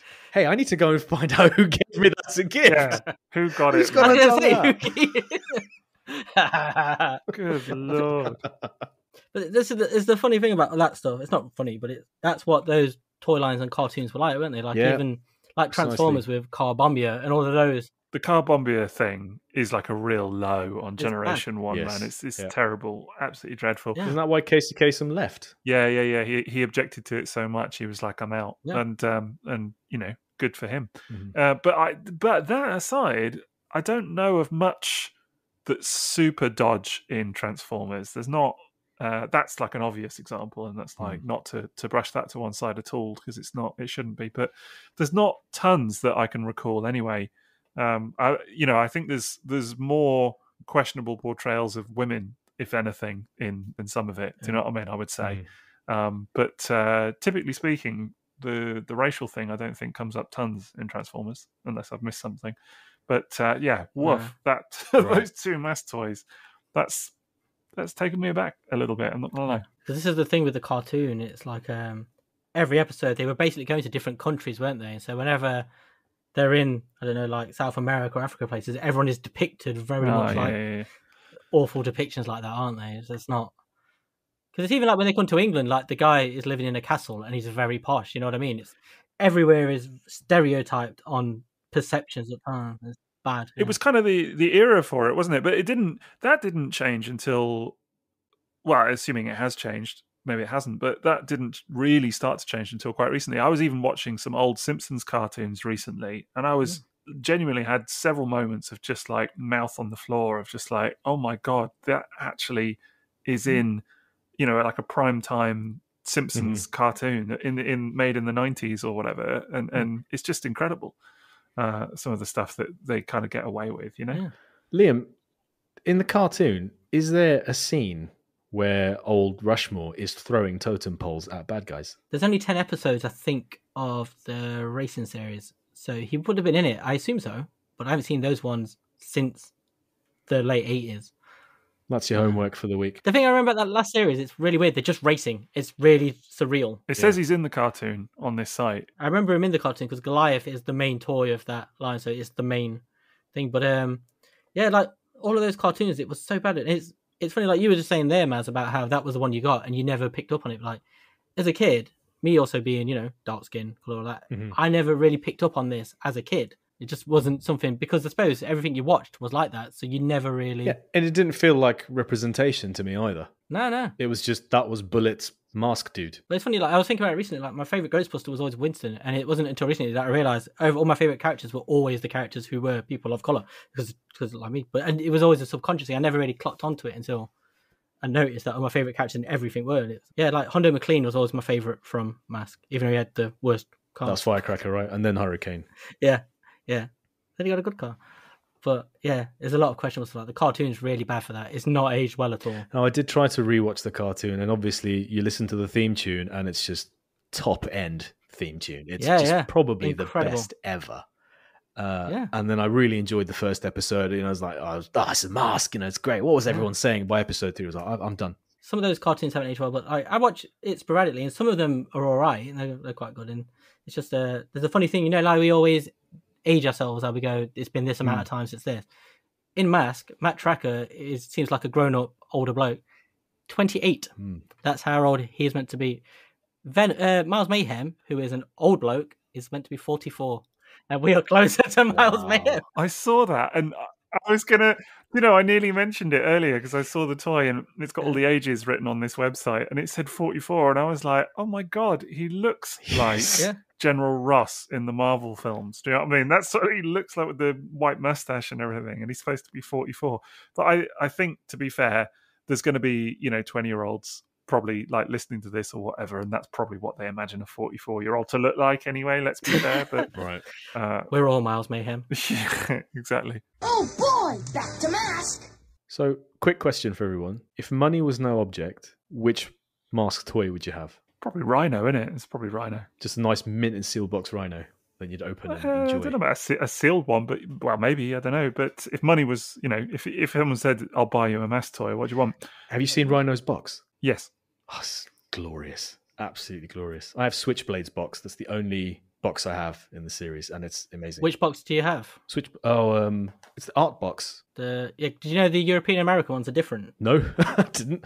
Here we go. All right, so so when they were imported to Europe, there was a big anti-violence thing, so they took out a lot of the explosions and the shooting. So if you look at them, you can see some of them are the same, where they've just taken out that, you know, explosions and gunfire and stuff.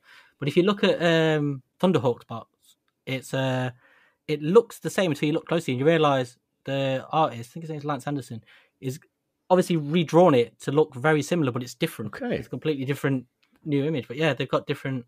Man, that is cruel, getting Maz started on cardboard variants. Honestly, don't worry about that. What are you doing? I mean, he's going to be down that rabbit hole. Every now and then, I get the itch to buy another M.A.S.K toy. Every now and then, it comes around, but it goes away just as quickly when I realise what it costs.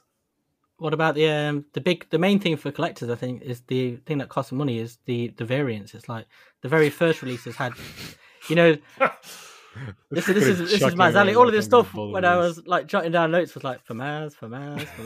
But I don't know if you know this, but the original toys had short masks. Yeah, and the long masks. Yeah, I saw that. Yeah, the first releases of the original toys, and then when they put them back out for a second run or whatever, they lengthened the mask so they wouldn't fall off. Yeah, that's actually. I think I may have some of the short mask ones because not all of them stay on particularly well. It's really fun when you see them because these toys anyway are really cartoon accurate because they're obviously the cartoon's based on it. But the M.A.S.K, when you look at the short ones, they look bang onto the cartoon. Like Hondo McLean's, it just goes around his head like that. But what you find now is a lot of people cut them, so they cut his mask to look like the short mask because it's been extended. But then this pops up when you are looking at an eBay picture. You have to look really closely to make sure you're not actually buying one you've already got just cut up. Mm-hmm. I think the whole variant thing for me is usually connected to how much I care about the toy and what it means to have it in a different color. Yeah. But I don't, with something like this, I think like with Stiletto, I wouldn't care what the box was or what version of the driver I had. I would just like it without wear. I think something like that would be it.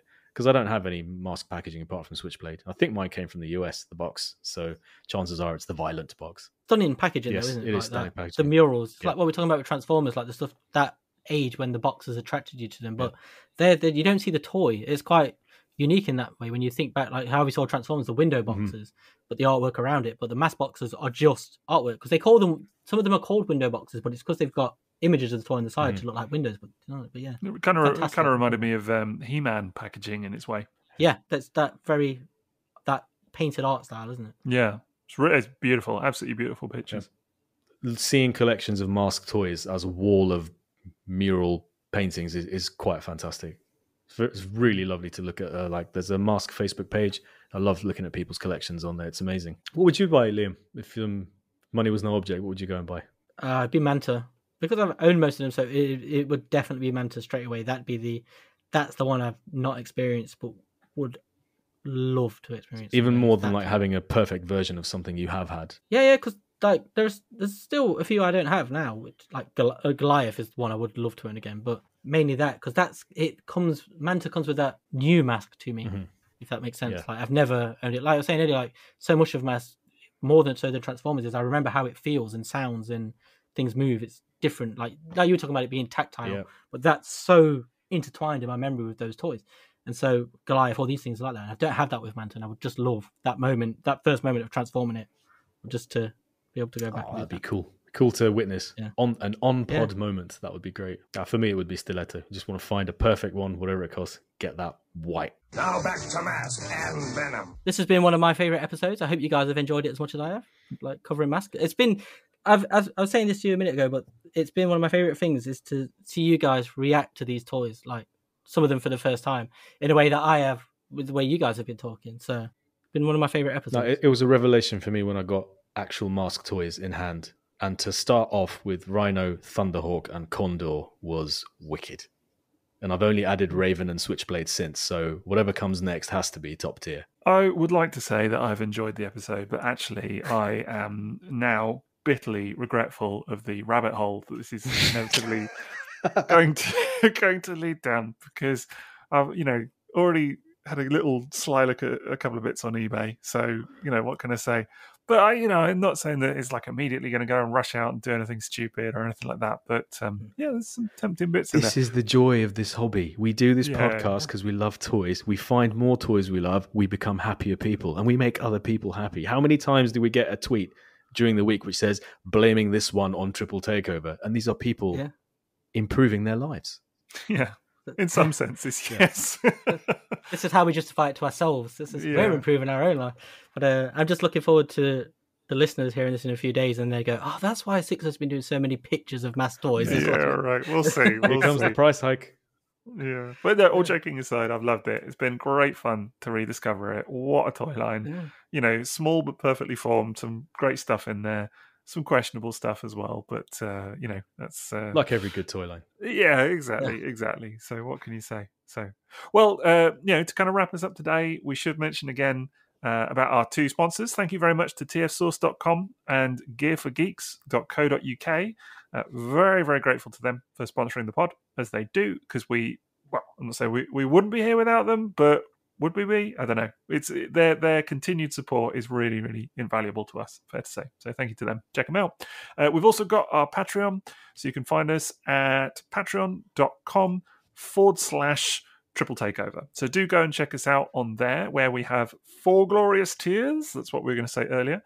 And there's loads of great stuff on there. I mean, you can get early access to episodes such as this. There's the £1 tier, where you can literally just pay £1 a month to support us, keep the lights on if you like the show, chuck £1 a month at us, or whatever it is in your currency. It auto does it, and that literally just keeps the lights on and keeps us going, and that's great. Thank you very much for that. You can get the next level up, Man in Pig, where you get early access to episodes plus some other stuff.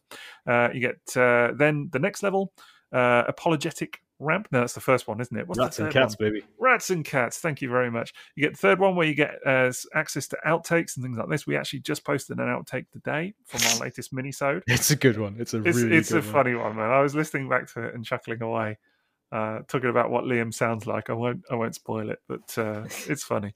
And then the fourth one is Sixo's Butlers, which is the kind of top tier, and there you get access to, along with loads of other stuff and voting power and things, you get access to fortnightly mini-sodes, and really that's the full shebang. That's actually where most of our patrons sit. We have mostly Sixo's Butlers at the top tier, so that says something about how attractive that is to people, and we hang on to those people as well. So do check it out, really, really good. And we also offer a perk where people can ask questions, Sixo's Butlers, to be answered on the pod. And we have a new question tonight, don't we, Maz? Yes, we do. So our question is from one of our Sixo's Butlers, Billy Ho, and his question is: do you guys have a character that you have more figures of than any other in your collection? And do you have a favorite version of that particular figure or character? Mine's going to be really boring, and it's going to be Optimus Prime, and it's unintentional. It's not like I deliberately set out to collect him because he's my favorite. It's just every toy line he gets like a better toy. It's inevitable, isn't it? Any other, yeah. So it's always like one you want to experience because it's like, wow. Even like in the most recent Studio Series toy they did from the Bumblebee movie, like it's an amazing toy. It's just it's blessed with great toys. So it's quite nice to own them. My favorite would be obviously Power Master Optimus Prime because it's probably my favorite Generation 1 toy. For me, I think I've somehow ended up with loads of hot rods and Rodimus in lots of different collections. Somehow. Yeah, Studio Series, alternators, Binaltech, G1, also had the Titans Return Masterpiece. That one is sought out. That is by design. You love a good fiery chest, you. Yeah, well, there you are. And my favorite is G1 Hot Rod, without question. I think it just might be my favorite favorite Transformers toy ever. But yes, a lot of Mirages, a lot of Hot Rods, but I'm going to go with G1 Hot Rod. Mine would probably be, again, Optimus Prime, or I guess, funnily enough, I was thinking this today, maybe Megatron, because similarly to Optimus, Megatron typically always gets a really great toy in any given line. And I think when you start to add in Unicron Trilogy and stuff like that and Beast Wars, I think maybe even more than Optimus, what you see with Megatron for me is that he really kind of evolves in terms of design. Optimus is typically a truck or a fire truck. Is a big red thing, obviously. Megatron is every color under the sun. Sometimes he's grey, sometimes he's green, sometimes he's purple. It really kind of is all over the place. He's a dinosaur, he's a tank, he's a helicopter at times, he's a jet, he's a gun. It's really kind of all over the shop. He's a hand. Yeah, exactly. He's a Batmobile. He's a double-headed dragon. It's like, what is it? Do you know what I mean? And I love that about Megatron. And I think that actually for me, although I have many great Optimus toys, there's just something I think I've kind of come to realize over time that I really love a good Megatron toy. There's just something amazing about it for me. It'd be hard to pick a favorite out of all of those.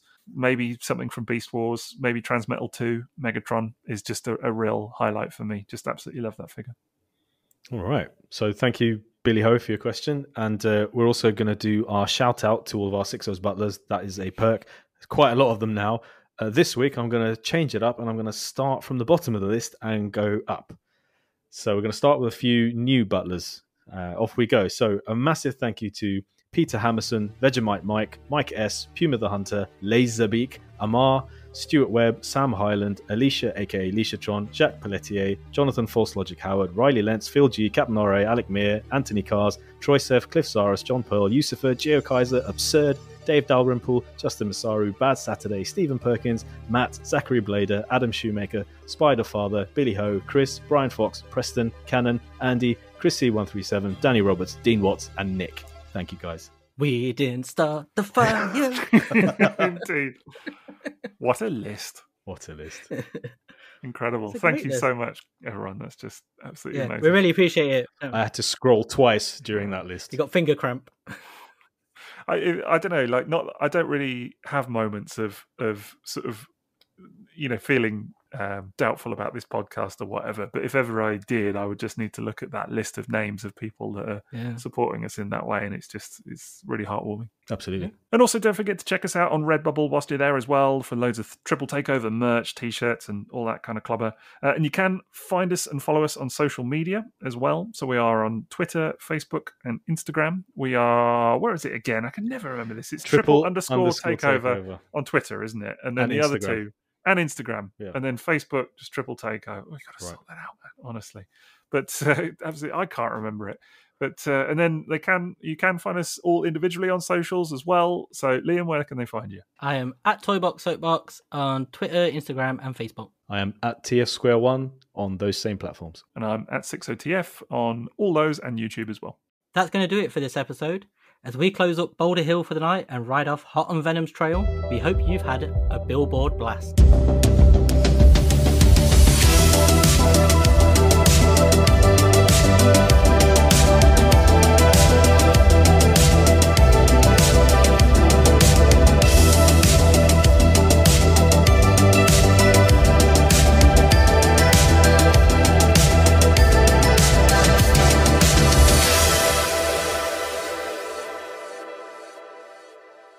Springs, pulleys, rubber bands, epoxy rocket, all sorts, just hissing at you. Classy.